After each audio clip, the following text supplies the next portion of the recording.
Jai Hind dear students, how are you? This is subject EVS class 5th and chapter 15th, and today is part 2. We have already taken one class from this chapter. The name of the chapter is water, a natural resource. पानी पे हमने पिछली class में काफ़ी बात की थी, साथ ही साथ हमने जाना भी था कि जो वाटर साइकिल है ये कैसे है। आज उस वाटर साइकिल को और देखते हैं। साथ ही साथ हमने ये भी बात की थी कि वाटर इज़ वेरी प्रीसियस, कि we have to save each and every drop of water.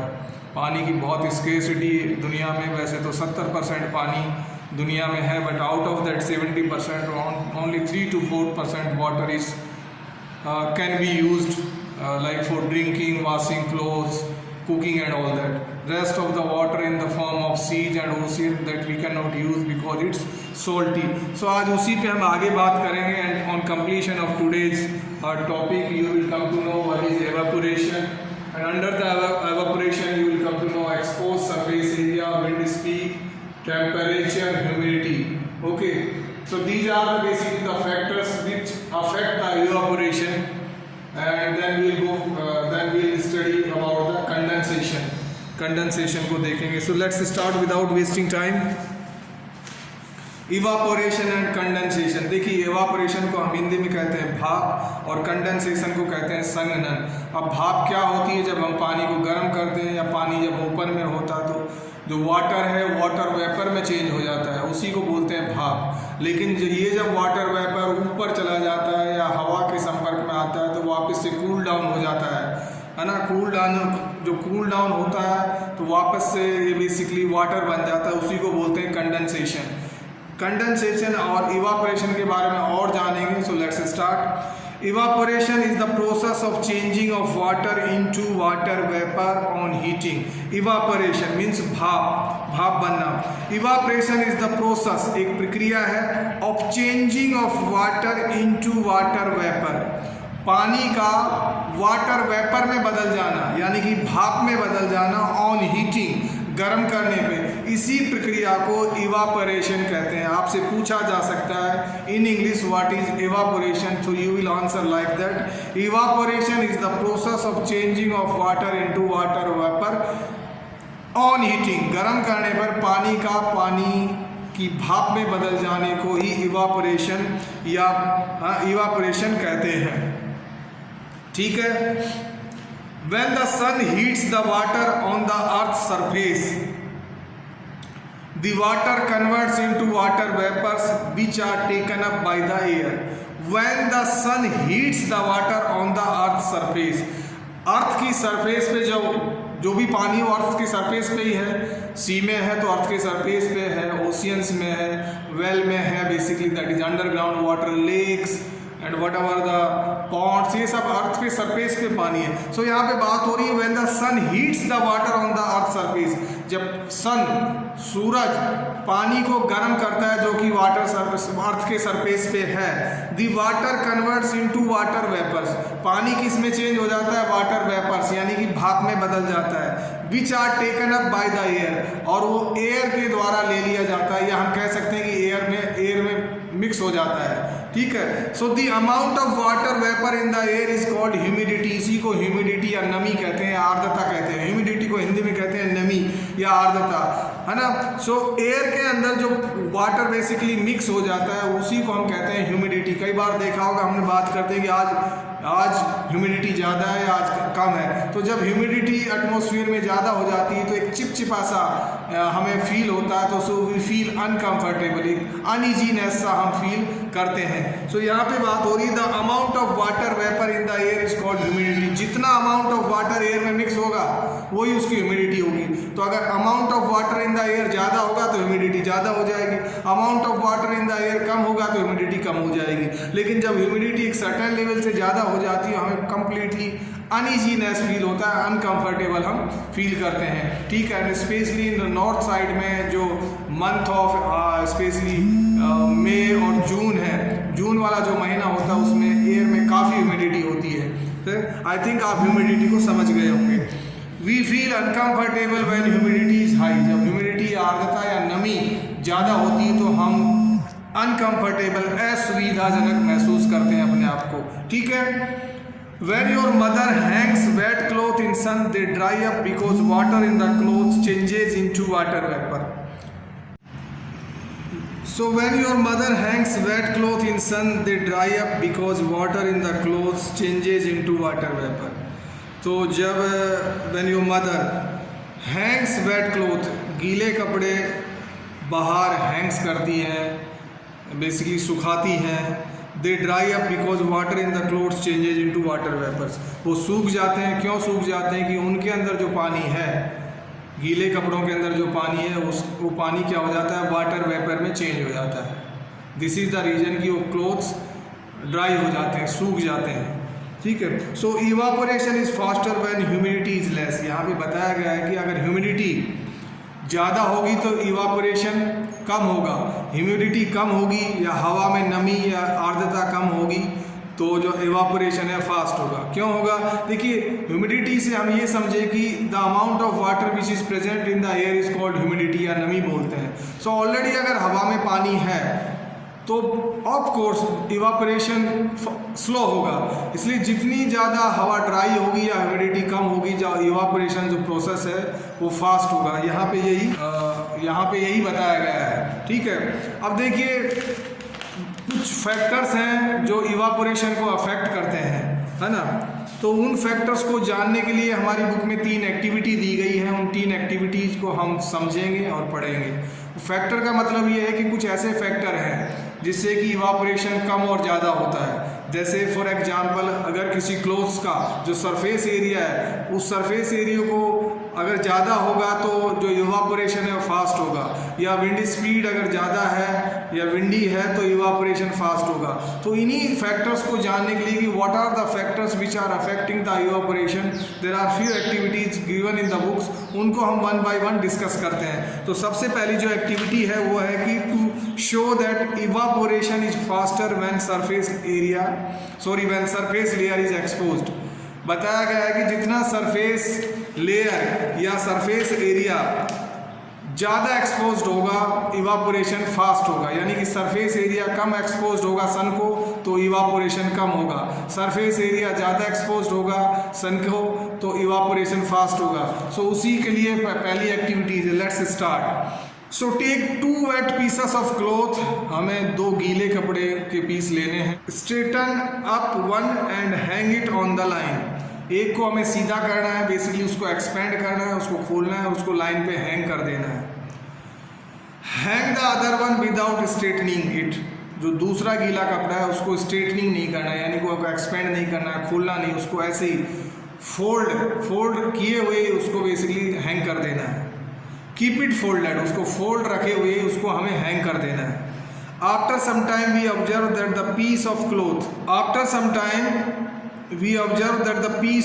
that was straightened dries faster than the other one।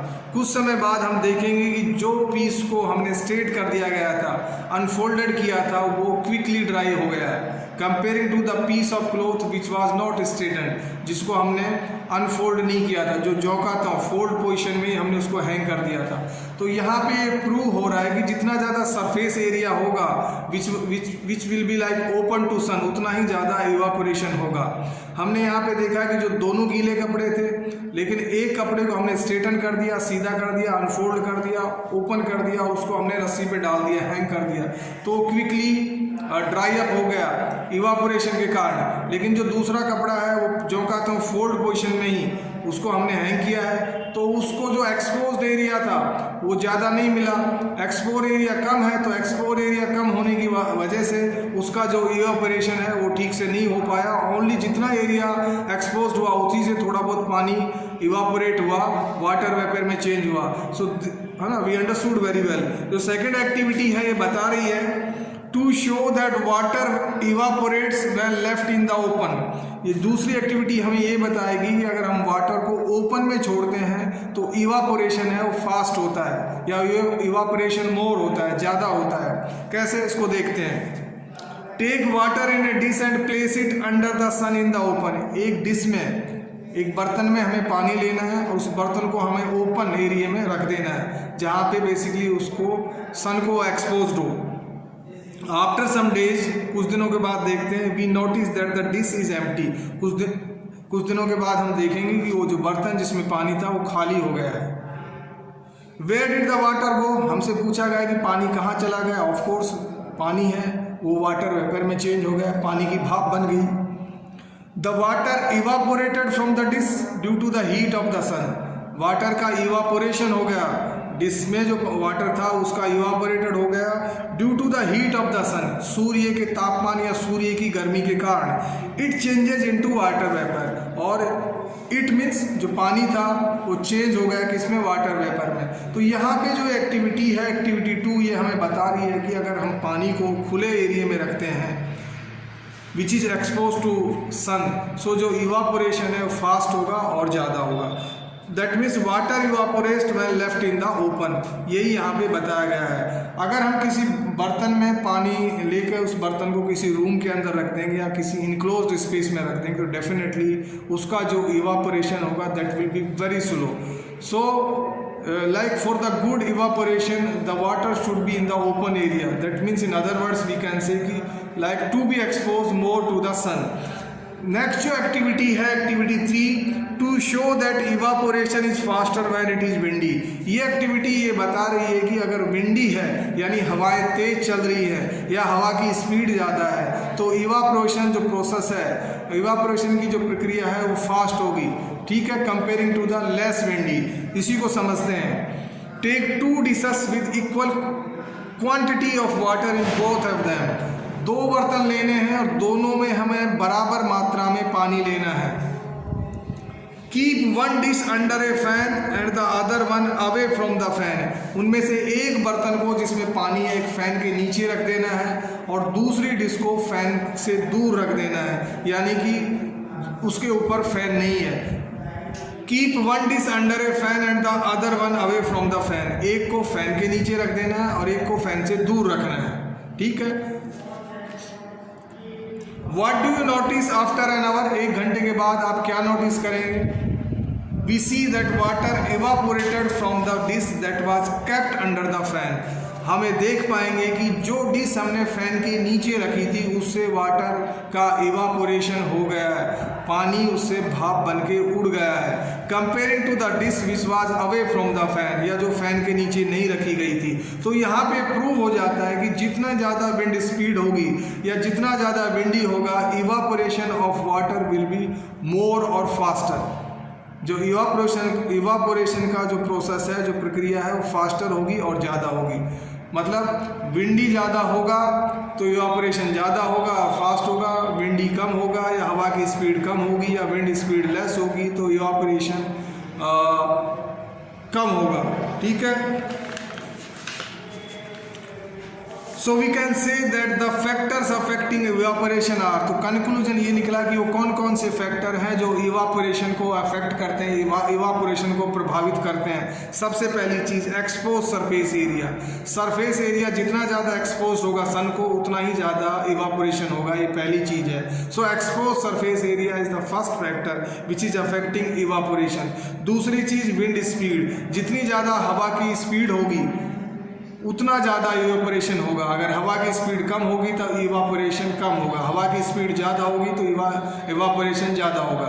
तो wind speed is the second factor. अगली जो चीज़ है वो है टेम्परेचर, मीन्स तापमान। जितना ज़्यादा टेम्परेचर होगा इवापोरेशन उतना ही ज़्यादा होगा या फास्ट होगा। दिस इज़ द रीजन कि आपने देखा होगा इन the month of May, specially I am talking about the north sides, north जो स्टेट्स हैं अपने इंडिया के, जैसे राजस्थान, पंजाब, हरियाणा, इनमें जब in the month of May और जून में क्या होता है कि जो टेम्परेचर होता है 46, 47, 48 डिग्री तक होता है, मतलब कि तापमान बहुत अधिक होता है। Because of that high temperature जो इवापोरेशन जो प्रोसेस है वो बहुत फास्ट होता है और बहुत ज़्यादा होता है। दैट इज़ द रीज़न कि इन महीनों में जब हम कपड़े बाहर हैंग करते हैं तो within few minutes like 30 to 40 minutes में कपड़े कम्प्लीटली ड्राई हो जाते हैं।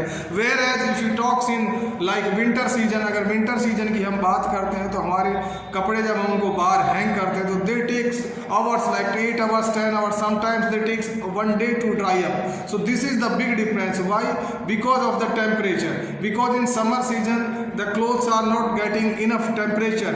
सूरज की किरणें उनको इतनी नहीं मिल पाती, टेम्परेचर कम रहता है, कई बार तो 2 डिग्री, 3 डिग्री, 4 डिग्री ऐसा होता है। Whereas in summer month of May और जून में जो टेम्परेचर होता है 46, 47, 48 डिग्री तक चला जाता है। सो अगर टेम्परेचर ज़्यादा रहेगा तो इवापोरेशन ज़्यादा होगा और फास्ट होगा। ठीक है, फाइनल जो आखिरी जो फैक्टर है वो ह्यूमिडिटी को हम हिंदी में कहते हैं नमी या आर्द्रता। सो ह्यूमिडिटी का भी इवापोरेशन में अहम रोल है।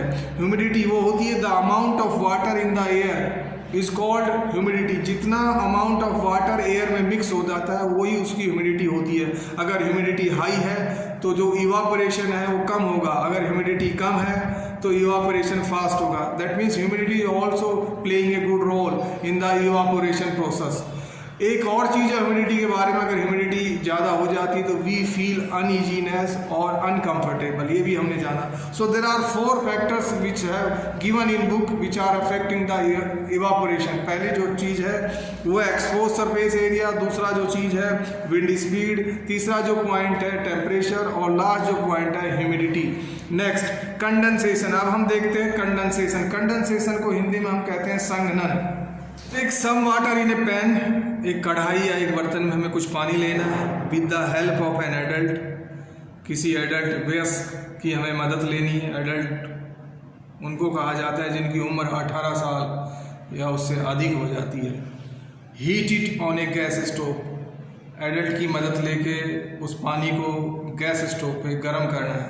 यहाँ एडल्ट के बारे में इसलिए कहा गया है कि बिकॉज गैस स्टोव को जब ऑन किया जाता है, जब इग्नाइट करते हैं, so it's dangerous, it's not so safe. So safety is always to be kept like paramount, very very important, because that is the reason कि our parents and our elders definitely advising you कि you are not supposed to switch on the gas because it's dangerous.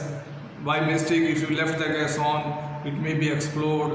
और कई बार cases सुने होंगे by the newspapers and by the other news, you must have heard कि जो cooking gas का cylinder था उसका वो फट गया and damage, it's a huge damage.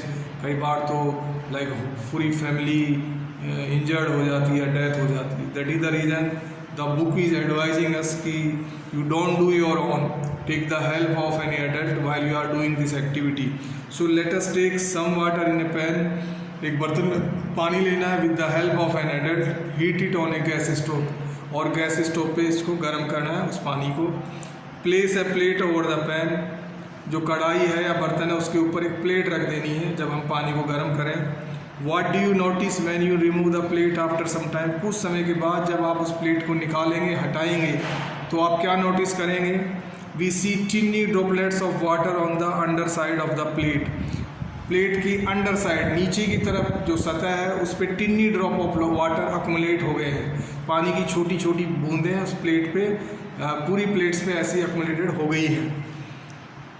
So we see tiny droplets of water on the underside of the plate because water vapours cool down. ऐसा क्यों हुआ कि पहले पानी का वाटर वेपर बना, वाटर से वाटर वेपर बना ऑन हीटिंग, और वाटर वेपन किसको हिट किया? प्लेट को हिट किया। प्लेट को जैसे इसने हिट किया वो कूल डाउन हो गया। सो कूल डाउन होने पर वापस से वाटर वेपर किस में चेंज हो गया? वाटर में चेंज हो गया।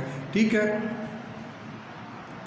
so because water vapors cool down on touching the plate and change to water, so we can say that condensation is a process of changing water vapor into water on cooling. So conclusion ये निकाला कि this is condensation. Condensation क्या होता है? Condensation is a process. Condensation एक प्रक्रिया है। कौन सी प्रक्रिया है? of changing water vapors into water on cooling. Water vapours का फिर से वाटर में बदल जाना ऑन कूलिंग, ठंडा होने पे, उसी को बोलते हैं कंडेंसेशन या संघनन। एक बार फिर से बता रहा हूँ, देखिए एक तो होता है इवापोरेशन। इवापोरेशन में क्या हो रहा है? वाटर किस में चेंज हो रहा है? वाटर वेपर में चेंज हो रहा है। ऑन हीटिंग, गर्म करने पे पानी भाप में बदल रहा है। On heating the water changing into water vapor, that is called evaporation. But यहाँ पे बात हो रही है condensation. So what is condensation, या जिसको हिंदी में संघनन कहते हैं, means water vapour changing into water, means water vapour changing again into water on cooling is called condensation, या हिंदी में संघनन हम इसको कहते हैं। दो ही तो चीज़ें हैं, पानी से भाप बनना इवापोरेशन हो गया, भाप से वापस पानी बनना संघनन हो गया। लेकिन पानी से भाप बनना ऑन हीटिंग होगा, पानी को जब हम गर्म करेंगे तो उसको बोलते हैं इवापोरेशन। लेकिन भाप से वापस पानी का बनना on cooling, that is called संघनन या condensation. Water evaporates from the surface of water bodies due to the heat of the sun. देखिए वाटर बॉडीज हैं, हमने बात की थी वाटर बॉडीज हैं। भाई वाटर बॉडीज क्या है? समुद्र वाटर बॉडीज है, ओशियंस हैं, लेक्स हैं, रिवर्स हैं, ये सब एक्सेट्रा एक्सेट्रा, ये सब है water bodies. So water evaporates from the surface of water bodies due to the heat of the sun. ये जितनी भी वाटर बॉडीज हैं इनके सरफेस से वाटर एवापोरेट होता है। कब एवापोरेट होता है? Due to the heat of the sun, गर्म सूर्य के तापमान या सूर्य की गर्मी के कारण। It changes into water vapours. पानी, it means water, water changes into water vapours. ठीक है, पानी किस में बदल गया? भाप में बदल गया।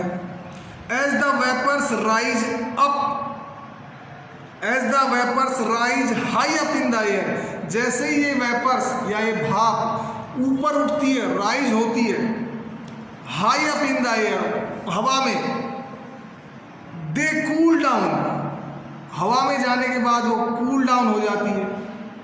वाटर वेपर जो है हवा में जाने के बाद वापस से कूल डाउन हो जाती है। And form clouds due to condensation, और बादल बन जाते हैं कंडेंसेशन की प्रक्रिया से। इस चीज़ को एक बार मैं फिर से समझाता हूँ कि वाटर बॉडी से सूर्य के टेम्परेचर के कारण वाटर वेपर बना। जब वाटर वेपर बना तो वाटर वेपर्स राइज हुआ, जैसे जैसे ऊपर राइज होता गया ड्यू टू द एयर वो कूल डाउन हो गया। कूल डाउन होने से, जब कूल डाउन हो गया तो वाटर फिर से वापस वाटर बन गया, या हम कह सकते हैं कि फिर से वाटर ड्रॉपलेट्स बन गए। और ये सारे वाटर ड्रॉपलेट्स कलेक्टिवली जब एक साथ मिल जाते हैं तो क्लाउड बनाते हैं, बादल बनाते हैं। उसी चीज़ को बुक यहाँ पे बता रही है। एक बार फिर से इस लाइन को मैं रिपीट कर रहा हूँ। As the vapour rise high up in the air they cool down and form clouds due to condensation. जो कंडेंसेशन की प्रक्रिया के तहत they means water vapours cool down, वापस से ठंडे होकर पानी बन जाते हैं एंड फॉर्म क्लाउड्स, और बादल बन जाते हैं। ग्रेजुअली, धीरे धीरे, many water droplets collects in the cloud, धीरे धीरे और भी जो वाटर ड्रॉपलेट्स हैं वो ऐड होते जाते हैं उस बादलों में, तो बादल क्या है? हैवी हो जाते हैं। Then they become heavy and precipitation in bracket rain takes place.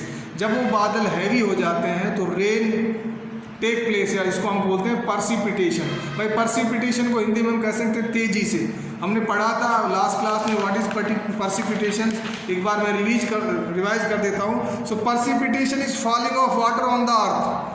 पर्सिपिटेशन किसको कहते हैं? कि पानी का अर्थ में गिरना ही पर्सिपिटेशन कहलाता है। पर्सिपिटेशन is falling of water on the earth is called पर्सिपिटेशन। Hindi में जो पर्सिपिटेशन वर्ड इसको हम तेजी से कह सकते हैं, या इन ब्रैकेट यहाँ पे रेन लिखा हुआ है। तो यही बताया गया है कि जब क्लाउड हैवी हो जाते हैं then they become heavy and precipitation takes place, या रेन टेक्स प्लेस। हम देखते हैं कि बारिश होती है, वर्षा होती है। The rain water goes back to the ground into the water bodies again. फिर से जो रेन वाटर है जो ग्राउंड में आया है वो वाटर बॉडीज में अगेन मिक्स हो जाता है। पर्सिपिटेशन can be in the form of rain, hello, snow and slit. हमने पिछली क्लास में देखा था कि जो पर्सिपिटेशन है, पानी का जो गिरना है, या जो बारिश है या जो वर्षा है, किस किस फॉर्म में हो सकते हैं? In the form of rain, या तो बारिश होगी, या हेल हम कहते हैं ओला की फॉर्म में भी पर्सिपिटेशन होता है। स्नो मीन्स हिमपात या बर्फ गिरता है कई बार, वो भी पर्सिपिटेशन की फॉर्म है। एंड स्लीट का मतलब होता है ओले के साथ बारिश होना। कई बार देखा होगा ओले भी गिर रहे हैं, बारिश भी साथ साथ आ रही है, तो वो भी एक पर्सिपिटेशन का फॉर्म है। तो कितनी सारी पर्सिपिटेशन की फॉर्म हो गई। दस the water cycle is completed. इसी तरह ये वाटर का साइकिल कंप्लीट हो जाता है। तो वाटर साइकिल क्या हुआ?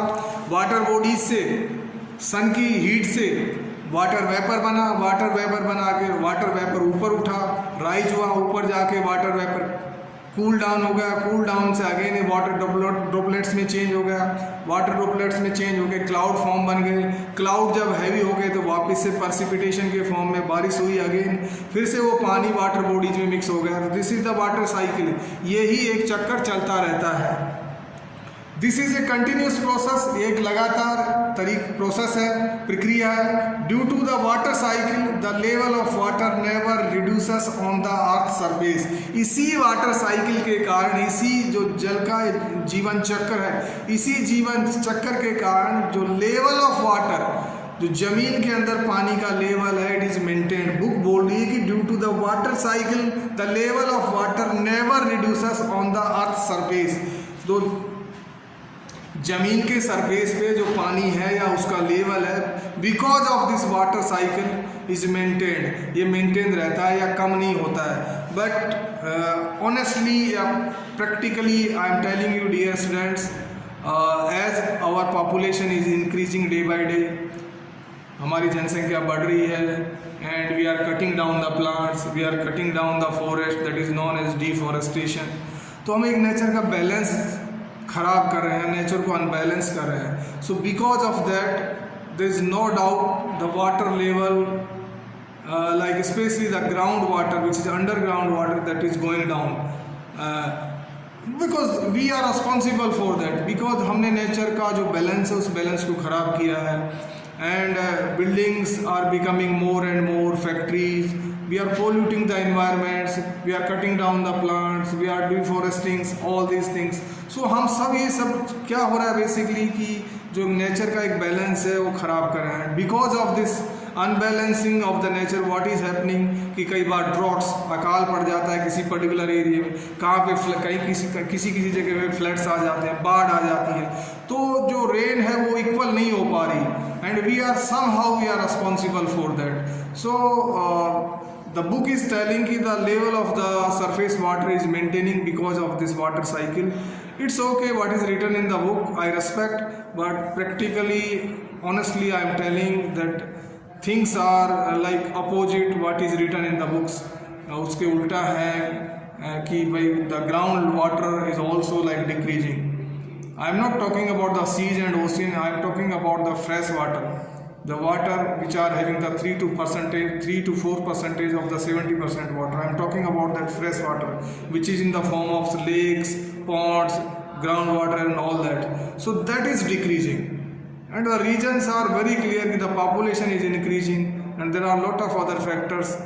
So we have to take care of the water. That is the reason कि we have been taught many times कि we have to save each and every drop of water. We have to respect the water. Otherwise our future generation will be in great trouble. ठीक है? So हम बात कर रहे थे कि this is a continuous process and due to the water cycle the level of water reduces on the earth surface. Next. So dear students, we have come to the end of this chapter and let's quick recap all the things. The first thing, 70% of our surface is covered with water. हमारी पृथ्वी का जो 70% हिस्सा है पानी से cover है, ढका हुआ है। Rain is the main source of water, जो वर्षा है पानी का मुख्य स्रोत है, बिल्कुल है। Some of the rain water seeps into the ground and forms underground water. कुछ बरसात का पानी है, बारिश का पानी, वो सीप्स मतलब रिस कर पानी के अंदर चला जाता है, वो ही ग्राउंड वाटर फॉर्म करता है। ठीक है? Rivers, lakes and ponds are fresh water bodies. यहाँ पे एक वर्ड है फ्रेश वाटर बॉडीज। देखिए वाटर बॉडीज को तो हमने जान लिया, वाटर बॉडीज क्या होती हैं? Ocean, seas, ponds, rivers, lakes, ये सब क्या है? Water bodies. लेकिन here we are talking about the fresh water bodies, यानी कि वो वाटर बॉडीज जिनमें फ्रेश वाटर है। फ्रेश वाटर का मतलब है the water which can be drinking, जिसको पिया जा सकता है, which can be use for the domestic purpose like for cooking, for drinking, for washing clothes, मतलब that means that can be use for the living things, उसी को बोलते हैं fresh water. So fresh water bodies की बात हो रही है तो rivers, lakes and ponds are fresh water bodies. जो नदियां हैं, तालाब हैं या नहरें हैं, ये फ्रेश वाटर बॉडीज हैं। जो सीज हैं या ओशियंस हैं, फ्रेश वाटर बॉडीज नहीं है, ये सॉल्ट वाटर बॉडीज हैं। Please know the clear cut differences. समुद्र हैं, वाटर बॉडीज तो हैं, बट वो फ्रेश वाटर बॉडीज नहीं है, वो सॉल्ट वाटर बॉडीज हैं। सॉल्टी वाटर है वहाँ पे समुद्र और महासागरों में, जिसको हम यूज नहीं कर सकते। है ना, which is not drinkable, which can not be like use for the cooking purpose, which can not be use by the living things. Whereas the fresh water bodies वो हैं रिवर्स, लेक्स एंड पॉन्ड्स, इनका जो पानी है that can be use for the domestic purposes. Water use to produce hydro electricity, पानी का उपयोग, water is use to produce hydro electricity means पन बिजली बनाने के लिए भी पानी का यूज किया जाता है। देखिए बिजली बनाने के अनेक तरीके हैं, लेकिन उनमें से एक जो प्रोसीजर है, एक जो मेथड है वो है हाइड्रो इलेक्ट्रिसिटी, यानी कि वो बिजली जो पानी से बनाई जाती है उसको कहा जाता है हाइड्रो इलेक्ट्रिसिटी, पन बिजली। नेक्स्ट है evaporation is faster when it is windy and when surface area is more. हमने पढ़ा था कि कुछ फैक्टर्स हैं जो इवापोरेशन को अफेक्ट करते हैं। सो इवापोरेशन कब फास्ट होगा? व्हेन इट इज विंडी, जब हवाएं तेज चलेंगी तो इवापोरेशन फास्ट होगा। And when surface area is more, ज़्यादा सरफेस एरिया एक्सपोज होगा तो इवापोरेशन फास्ट होगा। इसके लिए हमने एक्टिविटी को भी देखा है। Finally water cycle maintains the level of water on earth. कहा गया है कि जो वाटर का एक साइकिल जो चलता रहता है वो maintain the level of the water on earth, पृथ्वी पे पानी के स्तर को मेंटेन करता है। तो डियर स्टूडेंट्स, ये चैप्टर हमने पार्ट 2 में आज फिनिश कर दिया। आई होप आपको समझ आया होगा। फिर भी if you are having any kind of ambiguity और doubt, please feel free to communicate with us through the WhatsApp group. Don't worry, when you will come physically to the class, I will definitely revise this chapter once again. Don't worry, it's my duty. I am giving you guarantee. So please go through the video very carefully, learn all the things and keep a pen and notebook in your hand while you are watching this video. Don't watch like a movie. ठीक है? I'll give you the hard work separately. I'll also give you the solution sheet separately. Don't worry. So that's all in today's class. See you in the next class. Have a great day. Bye bye.